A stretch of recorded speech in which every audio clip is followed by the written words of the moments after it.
这应该是我今年拍的第3款带激光雷达的车型了。不过和之前拍的2款不一样的地方在于，它已经通过激光雷达实现了城市开放道路的自动驾驶。对，你没有听错，自动驾驶，不是自动辅助驾驶，更不是辅助驾驶，而且是在城市开放道路。这就是我们今天快速开箱的主角——极狐阿尔法 S 华为 Inside 版。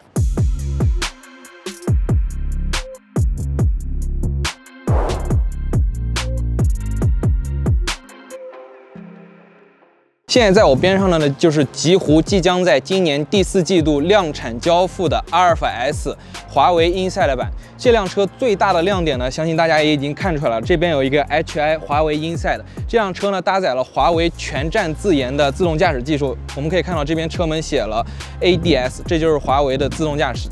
这辆车搭载了3颗激光雷达、6颗毫米波雷达和9颗用于自动驾驶的摄像头。比较有亮点的是，它前面用了4颗摄像头，相比传统的3幕摄像头呢，它保留了长焦摄像头和广角摄像头，但是把中间那颗常规距离的摄像头呢换成了一组双目摄像头。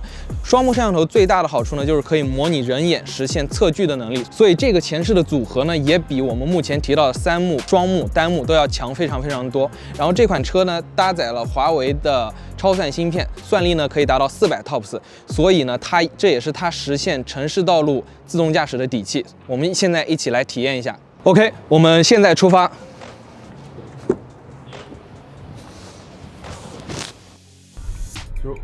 其实看到这条路还是挺有挑战的，你们特地选了一条逆时针的路，对，逆时针的路，这样的话它所有都是左转，左转其实相对右转的话，它难度就会大很多了。是的。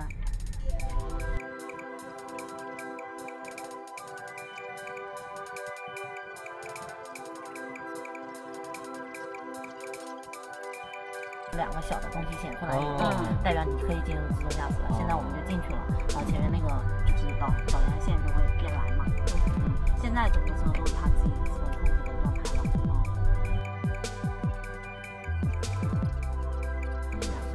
哎，那像这个红绿灯的话，因为我看到它离得非常远的时候就已经显示这个红灯了。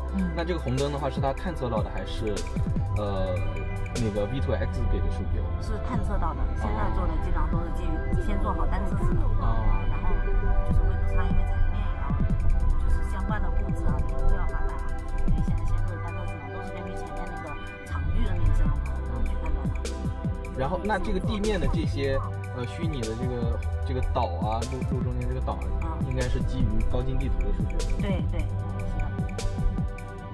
刚才就是感觉它那个红绿灯起步还是挺猛的，挺快的。是的，它现在调的这个就是稍微起步会及时。挺好的。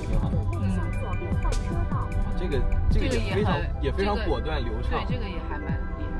就是它现在所有的导航变道，就是会根据自己的路线规划，然后去导航，然后这个变道的这个及时性还是比较快的。因为你太慢了以后，容易出现其他的机会就那一瞬间。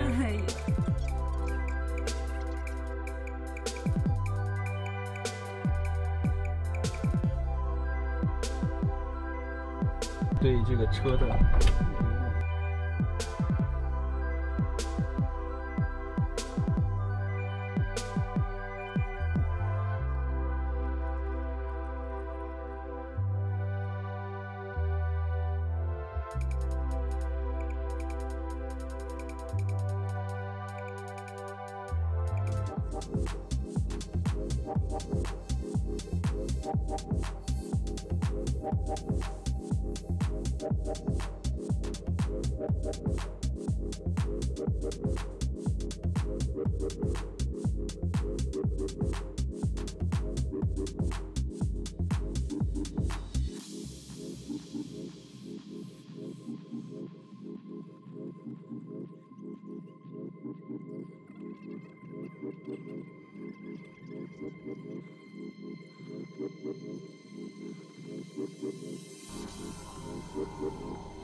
车在走，一般在这种就是没有保护的路口左转，礼让直行。对，你直行路权大，要求还是很高的，而且这个灯还是变绿了之后，对方刚起步。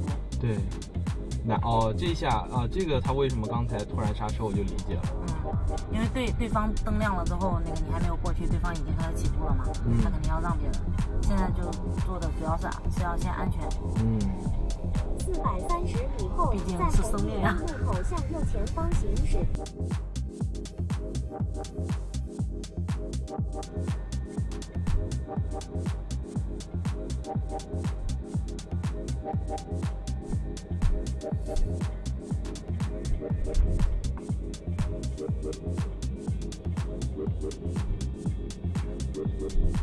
即将在红绿灯路口直行，请走中间2车道，准备向右变换车道。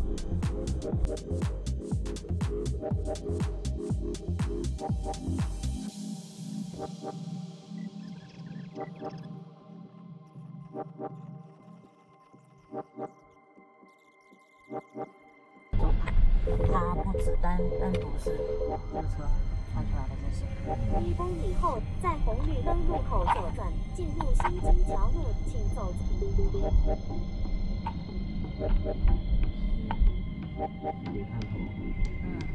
它会有很多这种场景。你看，他现在就是想避这个车，但对面又来车了，所以他就会减速，又撇回去了。对，然后因为旁边也有车嘛，然后所以他会撇回去。哇，这条路真的是。这条路现在还是挺复杂的，因为对于你的实时的动态啊什么的要求还是挺高的。过了好，我都以为要失败了。没有，他会过去的，只是会慢一点，因为这个地方就自己开车也会刹的比较，也会小心一点。对，我真的以为刚才都要失败了。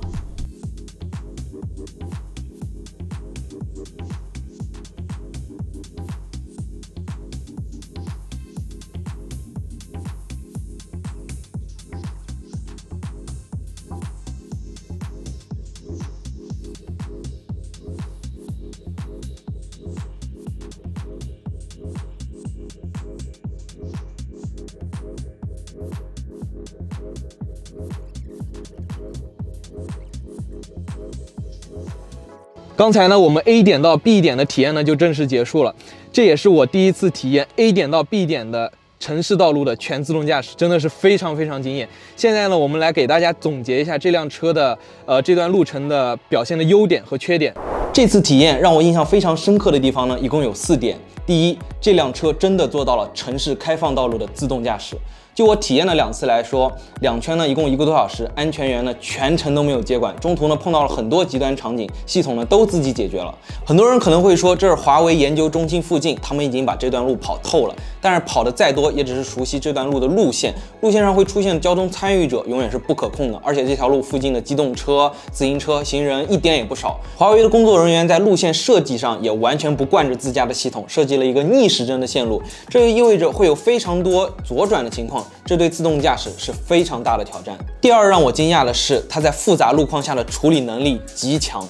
在我们试驾过程中，有一段非常多外卖小哥的路，人流、车流都非常混乱，系统呢仍然非常精准的检测到了所有的人和车，而且路被挡的时候呢，也不会停下来傻等，而是非常聪明的向左借道。即使左侧有车流，系统呢也会非常聪明的选择恰当的时机超车。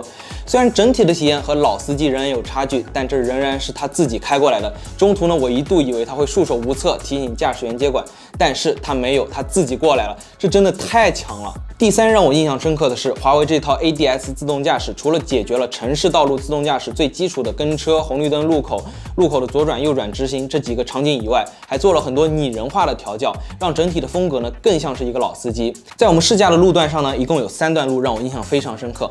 第一段呢是在一个双向2车道、路况非常狭窄的情况下，存在对向车辆借道行驶的情况。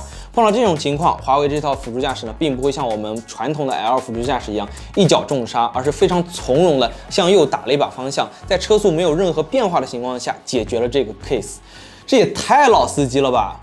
第二段是在斑马线前 ，ADS 呢会非常守规矩的礼让行人，但是当行人走出自己行进的轨迹之后呢，会立马启动通过，不需要等待行人完全通过斑马线。这一点呢也非常老司机，通行效率大幅提升。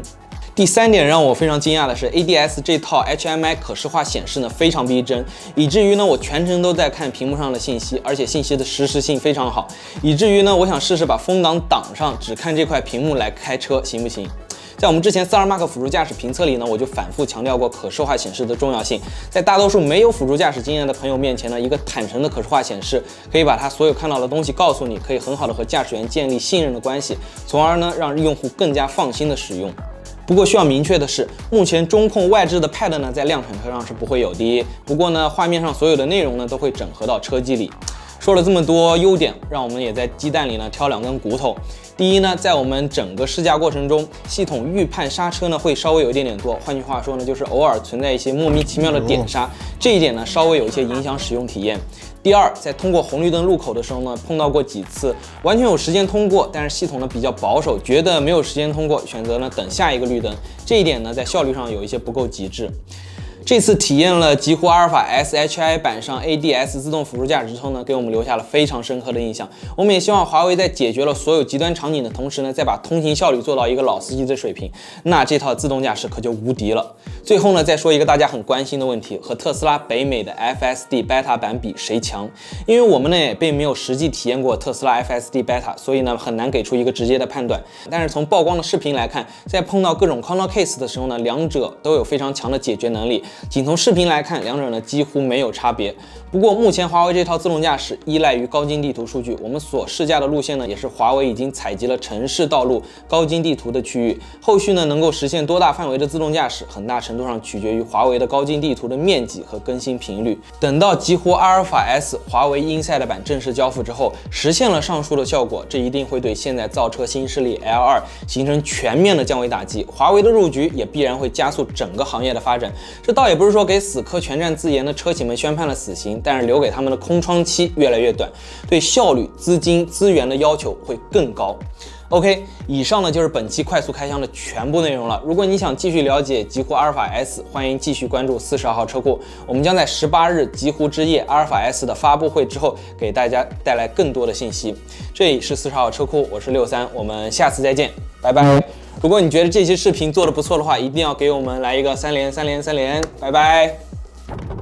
辅助驾驶已开启，请保持安全。突然感觉就不香了，哎，落差感有点大。